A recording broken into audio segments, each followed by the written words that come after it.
my name is Amanda Vanden Heuvel.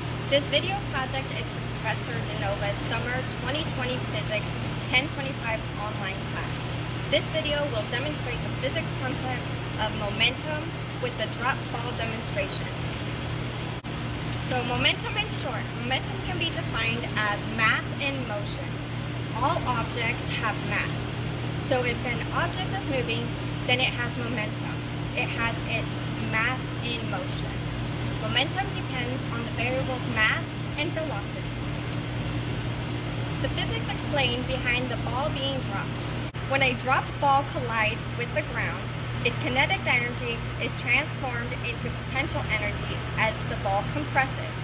Then, as the ball's elasticity causes it to expand, potential energy is transformed back into kinetic energy in the form of the ball bouncing back up off the ground. When a tennis ball collides with the water balloon, here, the tennis ball recoils at high speed in part because of the big difference in mass between the two balls. When a light object meets a heavy object, the heavy object hardly changes velocity. The light object recoils much quicker.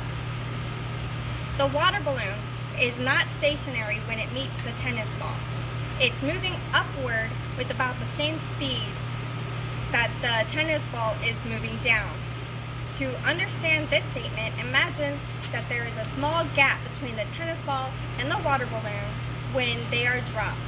Both balls will accelerate the same, which is approximately 9.8 meters per second squared on the surface of the Earth during the drop, and will have the same downward velocity right before the water balloon hits the ground.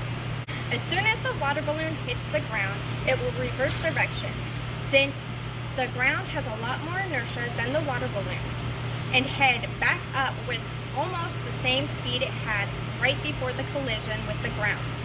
An instant later, the water balloon and tennis ball will meet in a head-on collision with the same incoming speed. How high does the tennis ball go? The recoil speed of the tennis ball should be about 3 times as fast as its incoming speed, assuming little energy is lost during the collision. Since kinetic energy is proportional to the speed squared, the recoil kinetic energy is 9 times as big as the incoming energy.